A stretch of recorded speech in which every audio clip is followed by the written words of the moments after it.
your predecessor in your current position as chairman of House Public Education said being chairman of that committee is like slowly lowering yourself into a blender on high speed.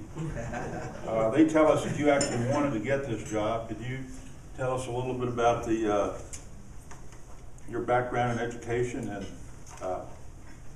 why you wanted to take on such an enormous task? I was telling, is this on now? Yes, sir. Yeah. Okay.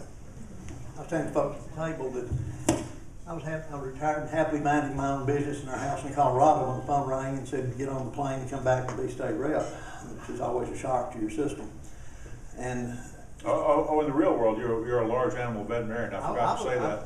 Well, not just large animal. I've done it all. You did it all. I'm a veterinarian. I gradually, in fact, migrated towards small animals. Most of them do, unfortunately. The only thing that was important enough to me to come out of that wonderful life we were living was education. I was happily retired, and my wife was retired, and the kids were grown and gainfully employed. And so we decided we'd just check out life a little bit early, and we've been retired for about 7 years. So that's how passionate I am about it. And I'll tell you right up front, Bill and I are good friends. We don't always agree, but we're good friends, and I value your association's work in the education world. You have been a force for good for many years, and I look forward to continue working. I appreciate that, and I want to echo those thoughts. You know, the chairman has put out I would guess you call it a preliminary bill. I mean, it's a work in progress, is how you describe it, on modifying the current system, and we had the opportunity to visit with him the other day, and he's very receptive to talking to people about their ideas on this issue, which is so important. And I don't think there's any question whatsoever that all of us who are in this business share a common goal, which is to see that more of our kids get a better education. Could you just briefly for a minute, I understand, I'm not sure about this, but I've heard some reports that there is some controversy associated with the current system. Is that correct? I just never noticed it. Right. Yeah, okay. But could you just sort of get, for the purpose of those in the audience who don't do like we do and read about the stuff, live it every day and read about it every day, could you sort of describe the current statute with regard to testing and course requirements, if you wouldn't mind? Okay. You've all heard of the 4x4, 4 science, 4 math, and so forth. And that was begun as an emphasis to move toward two things. One, more engineers, STEM course folks, science, technology, engineering, and math, which we desperately need. And it was also geared toward college readiness. The thought being that that was the better path to take people toward going to a university type degree and preparing for them for that. And also that it made them better qualified for technology jobs. So it was started with the purest of motives, and to a large degree, the right motives for getting the workforce where we needed to be. Along that path, I believe, and I've got several of my joint authors here, so they're co-authors and joint authors, so several of us in the House believe that has become, in some ways, off track from where it was intended to go. That the amount of testing is taking so much time and energy toward just a test that it's crowding people out of the vocational technical skills. It's very difficult to schedule those in the best of circumstances. And once a child, let's talk about end of course exams. First we started with tax, and nobody liked that, so we went to end of course exams, which is a course given at the end of the course that they take. And they're required not only to pass the course to graduate, but they're required to pass the end of course exam administered by the state, basically. They're required to pass 15 of them presently. And each of those becomes a high stakes gamble of whether they graduate or not. It's 15 opportunities to fail. And so as a result, a number of kids are reaching the point that they're failing one or more EOCs. It was first administered to present 10th graders while they were 9th graders. The crisis, in my opinion, is that there's about 123,000 present 10th graders that are presently not on track to graduate, that have failed one or more EOC. And so what do the schools do? They begin pulling them out of classes to remediate them in the course that they have failed. Not they didn't fail the course, they failed the EOC. In many cases, they passed the course, which is a conundrum in itself, but we won't go there right now. The fact that they pull them to remediate them, they have to have they're mandated to have a remediation of no more than one teacher per 10 students.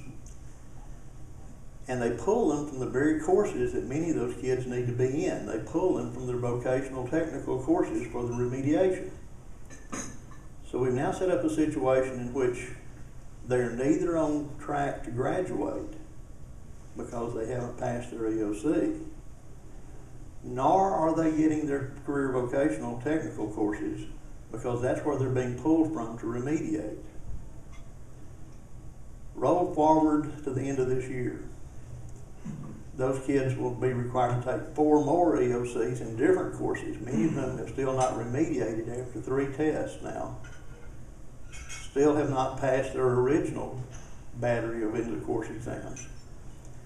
If I'm a sophomore in high school and I've passed my courses, have not passed, say, 2 of my EOCs, I'm not getting vocational technical training, and I now have 4 more EOCs to take at the end of my sophomore year. If I didn't pass these, what are the chances are I'm going to pass these, which are the next level up in many cases?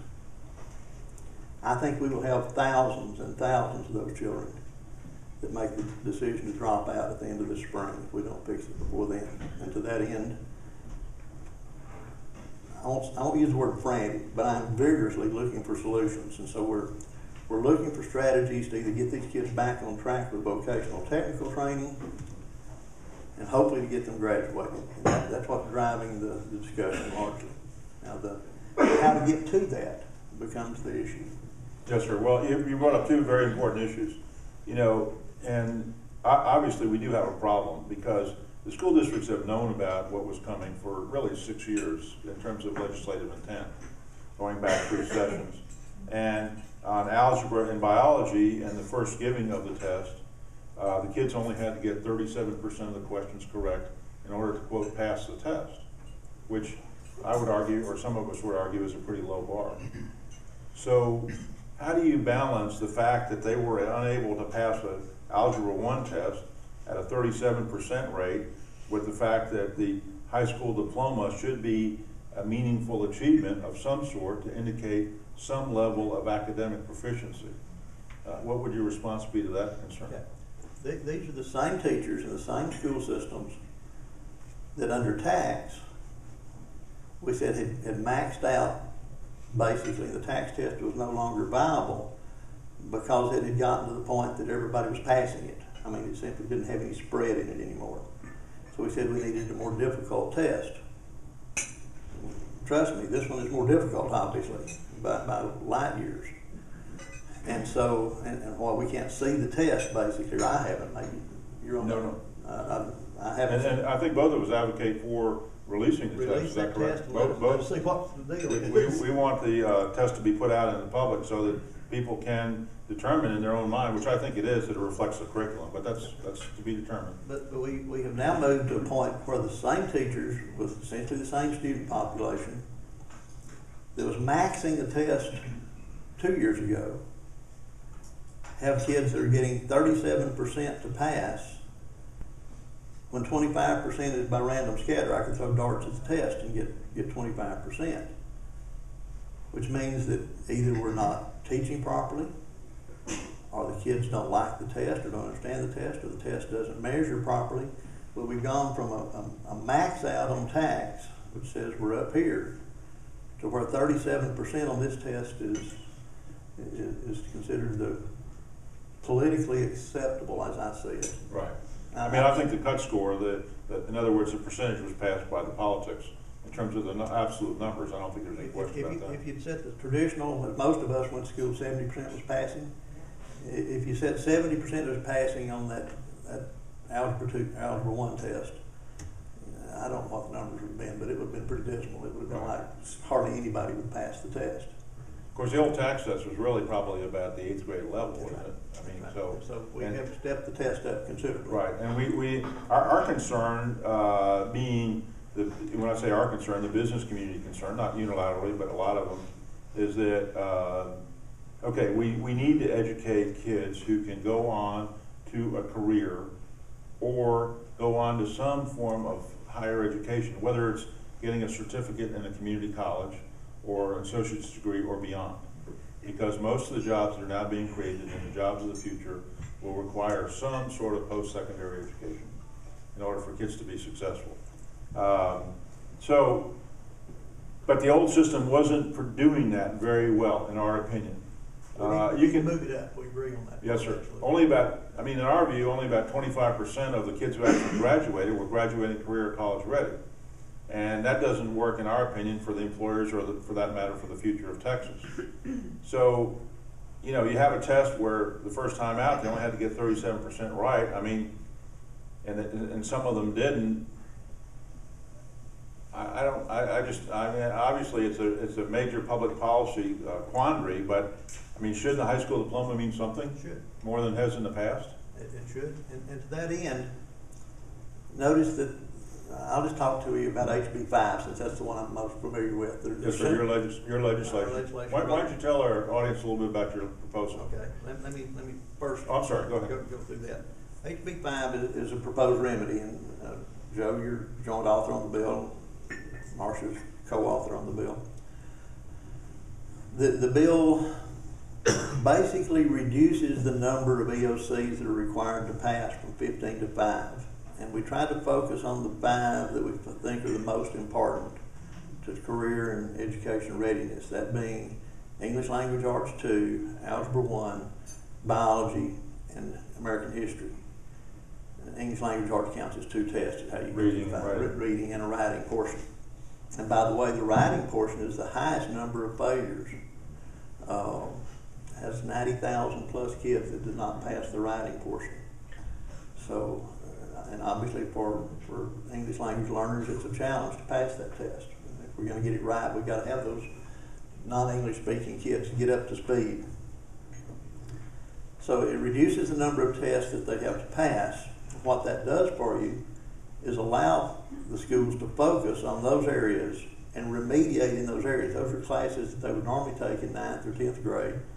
And it gives them 2 more years to remediate those kids. In our present system, if we don't have that time to remediate, and we keep stacking more and more into course exams that have to be remediated on top of them, they're simply not going to get the basics back in the English language arts and the algebra that they need. So part of our strategy was we want them to complete their most vital courses earlier in their high school experience and have time to remediate so that they actually get to graduation. In our present system, we're going to stack several more remediations on top of them at the end of this year. And I think at that point, that's when our dropout problem will start. Do we need to raise that bar? Absolutely. Do we need to raise it as quickly as we raised it? I think we've got a little problem there. I think the speed with which we've pushed this on to students, and I realize the 6 years have been out there for the schools, but the present system is both whacking off graduation, it's whacking off the ability to get to career technical programs as well. And so we're trying to find good answers for that. It's soliciting for input for good answers for that. As Bill said, this is not a final bill that we roll out. This is a starting point for discussion that's got to happen how we get this right. And simply forcing 120,000 out in one grade off the cliff at the end of May is not a good solution, guys.